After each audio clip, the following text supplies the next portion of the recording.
Pessoal, hoje nós vamos falar sobre IA para professores. O tema de IA está na moda, todo mundo fala disso o tempo todo. Mas e você, professor, professora? Está usando no dia a dia?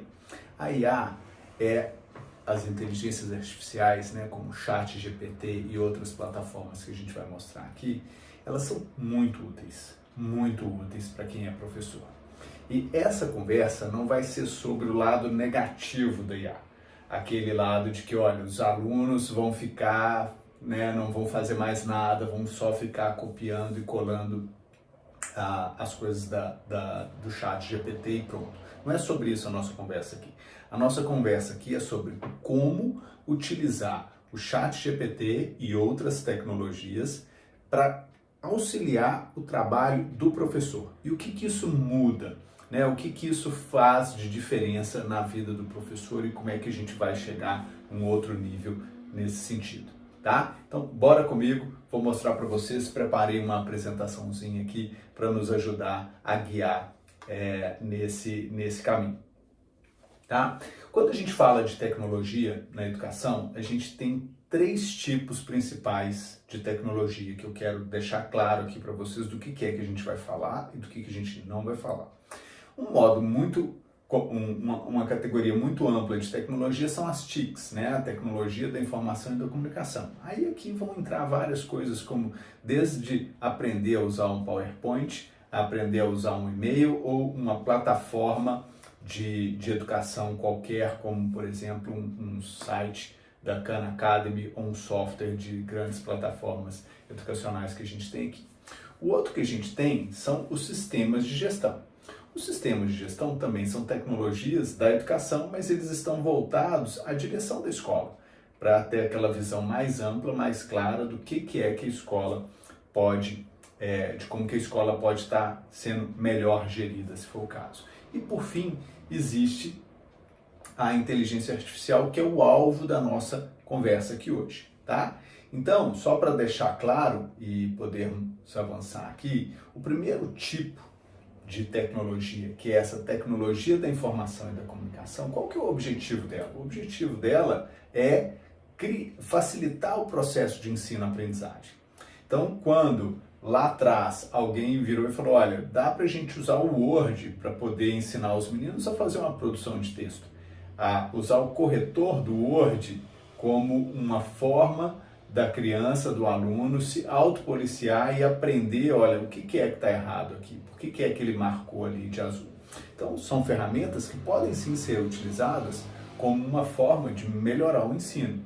E isso é legal, isso aí é muito bacana, como várias outras plataformas até mais específicas que existem para ensinar determinados conceitos. O Khan Academy, por exemplo, é uma grande plataforma que tem milhares de aulas ali dentro que pode ser muito bem utilizado. Mas qual que é o problema? Cada plataforma dessa, cada centro desse de tecnologia é mais uma coisa que o professor ou a professora precisam de aprender. E nem sempre eles são fáceis de usar. E quando o professor consegue aprender a usar aquilo ali, ele ainda tem um outro desafio, que são as limitações de infraestrutura dentro da própria escola.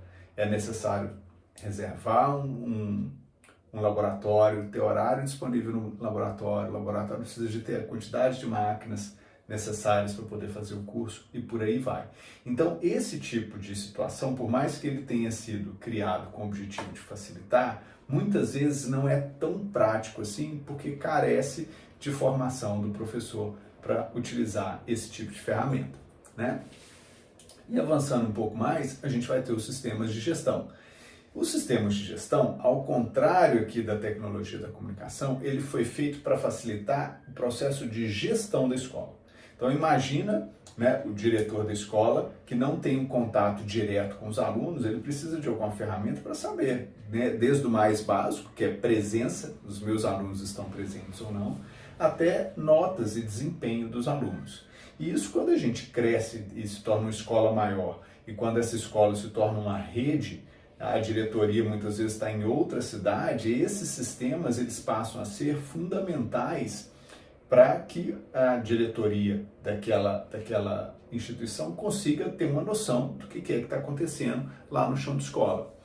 E ela vai ajudar, então, alunos, vai ajudar a controlar professores, vai ajudar a controlar a equipe, mas será que ela ajuda a melhorar o aprendizado dentro de sala de aula? E aí aqui eu vou ser crítico, tá? Me permitam ser um pouco ácido aqui nessa crítica que eu estou fazendo, mas a gente vê muito aí em várias escolas que compram grandes softwares de gestão, né, diretores e donos de escola ali muito satisfeitos, porque agora sim eu vou ter a escola na minha mão. Mas será que isso está melhorando o aprendizado dos alunos? E aí entra uma crítica que é o seguinte: muitas vezes as pessoas começam a tomar aqueles mapas da gestão como se fossem a realidade. E muitas vezes o professor é obrigado a preencher 1 milhão de relatórios para poder contar lá para a diretoria como que está o aluno dele dentro de sala de aula. E aí a diretoria chega com um plano maravilhoso, cheio de gráficos, mas o professor que está lá dentro da sala de aula, ele já sabe o que o aluno dele precisa ali naquele ponto, sabe? Então é um cuidado aí que a gente tem que tomar para não confundir o mapa com a realidade. O mapa pode me ajudar a entender a realidade, mas a realidade é o que está lá no chão da sala e não o que está aqui no mapa, tá? Então é só tomar esse cuidado, calibrar e de um lado, tanto de um lado quanto do outro, tanto a gestão quando na hora que estiver vendo um documento desse, quanto os professores na hora que estiverem analisando um documento desse cheio de gráficos, tem que entender o seguinte: olha, isso aqui é um mapa. Ele pode me ajudar a entender insights sobre a sala de aula e vice-versa, mas ele não é a realidade é o que está lá no chão da escola. E aí, avançando um pouco mais, quer dizer, para terminar, esse tipo de sistema, ele muitas vezes é visto como algo burocrático. Por quê? Porque o professor ele já sabe o que está dentro de sala de aula. Então, quando ele é obrigado a preencher um mundo de papelada, ele se sente meio travado. Eu sou professor também, eu também tenho que preencher esses milhares de relatórios. E muitas vezes não é isso que vai ajudar o processo de aprendizado. Então a gente tem que tomar cuidado também para não colocar alguma coisa que pode ser bom para o diretor, mas que na verdade vai estar penalizando o processo de aprendizagem, porque está tirando horas de desenvolvimento do professor ou da professora para poder estar preenchendo papelada. Mas continuando aqui, qual que é o papel da IA, que é o objetivo da nossa conversa aqui hoje? O papel da IA é exatamente facilitar tanto o trabalho dos sistemas de gestão, quanto o trabalho dessas TICs, dessas tecnologias da informação e da comunicação. A IA, ela pode efetivamente fazer tarefas por você. E é isso que eu quero ensinar para vocês aqui agora. O que a IA faz para o professor? Por que ela pode melhorar a vida do professor? Ela pode fazer um plano de ensino para você, ela pode fazer um roteiro de aula, ela pode fazer slides de apresentação, ou pelo menos o roteiro do slide, título, subtítulo, tipo de imagem que você vai colocar. Ela pode dar explicação sobre o tema, ela pode gerar um texto de atividade prévia, um texto de para casa para você dar para os seus alunos. Ela pode tirar dúvidas, né? Ao invés de você tirar todas as dúvidas dos alunos, e a gente sabe que tem muito aluno que não pergunta, que tem vergonha de perguntar, mas e se ele perguntasse para a IA? Ele, talvez com a IA ele tem liberdade de perguntar. A gente pode usar a IA nesse sentido. A gente pode usar a IA para poder criar exercícios de avaliações. Sabe aquela tarefa de criar 10 questões de múltipla escolha? Isso dá um trabalho danado. A IA pode fazer isso assim, ó. Se ela não faz tudo, ela faz pelo menos 75% do trabalho por você, e isso já ajuda bastante. Ela pode corrigir as avaliações. A parte de correção das avaliações, a gente tem que usar o GPT pago, né? Ou pelo menos se for uma quantidade maior ali de avaliações. Mas ela pode ler todos os trabalhos e te dar uma primeira noção de como que estão os trabalhos. Eles estão correspondendo aos critérios que foram solicitados ou não. E ela pode, inclusive, lançar as notas dos trabalhos para você num formato de planilha que depois você só copia e cola. Então, o que a IA vai fazer pelo professor? Ele pode ajudar muito o dia a dia do professor que souber usar o IA. E vamos avançar um pouco mais aqui. E aí entra aquela pergunta filosófica. Ok, se ele vai fazer isso tudo por mim, qual vai ser o meu papel como professor? Essa é uma pergunta importante. Vou repetir. Se a IA vai fazer plano de aula, roteiro de aula, exercício, atividade, PowerPoint, corrigir, fazer o exercício, corrigir o exercício e lançar a nota, opa!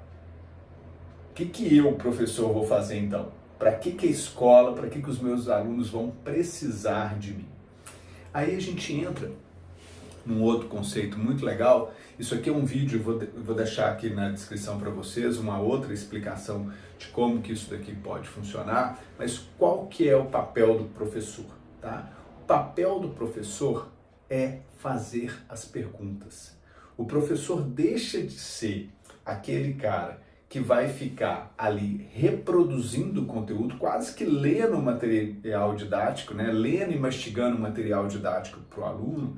Ele passa a ser a pessoa que vai ser responsável por fazer perguntas. E isso no mundo da tecnologia, no campo da inteligência artificial principalmente, é chamado de prompt. Imagina então que o seu chat GPT ou a sua IA é o seu copiloto. Ele está ali para poder te ajudar em tudo que você precisa de fazer. Mas o seu papel é exatamente perguntar para ele exatamente aquilo que ele precisa de fazer. Então, fazer perguntas, fazer bons prompts é o papel do novo professor. E esse novo professor, com a ajuda do copiloto, eles podem ir muito mais longe no desenvolvimento da aprendizagem para o aluno, porque eu consigo ganhar repertório numa velocidade muito maior para poder atender as necessidades específicas daquele aluno, daquela aluna que você tem na sua sala. Você sabe exatamente que aquele aluno precisa de um estímulo assim e o outro precisa de um estímulo assado, né? Então, como que eu posso ajudar a fazer isso daqui? E aí, para fechar essa primeira parte aqui dessa nossa aula, eu queria deixar com vocês essa fala do Einstein, que ele vai falar o seguinte: a imaginação ela é mais importante do que o conhecimento. Vou repetir. A imaginação é mais importante do que o conhecimento. Por quê? Porque qualquer coisa que você perguntar para o chat GPT, ele vai te dar uma resposta muito melhor do que a média das pessoas, sabem sobre aquele assunto. Então o conhecimento está lá, está disponível, de graça, digita e você vai ter a resposta daquele conhecimento. Se você ainda não testou, teste.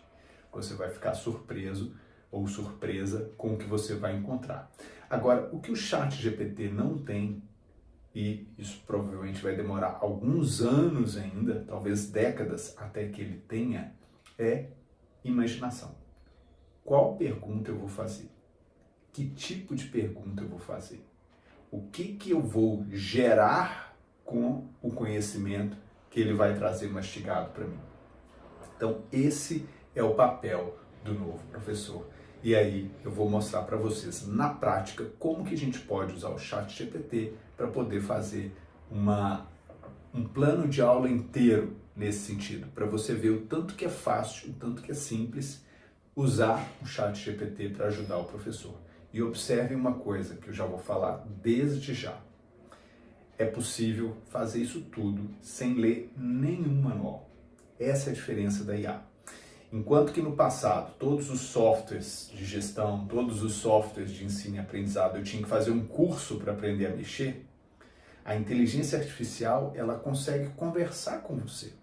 Então, a partir do momento que você começa a interagir com ela, ela vai aprender aquilo que ela precisa de você e vai te instruir passo a passo, sem ter necessidade de um treinamento prévio. Isso que é o mais legal. Eu vou mostrar para vocês como que eu faço, tá? Vou dar algumas dicas de como que isso pode melhorar a sua vida, encurtar alguns caminhos, mas vocês vão ver que fundamentalmente é muito fácil usar as tecnologias para poder melhorar o seu processo de ensino e aprendizagem. Tá bom? E se quiserem saber mais sobre isso, vai ser um prazer falar com vocês. Eu sou Sérgio Lana, da Robótica Dell, e estou disposto a ensinar um pouco disso que a gente já vem pesquisando há muitos anos aqui dentro da Dell, para colocar a serviço de um melhor processo de ensino-aprendizado para os professores aí na sua escola.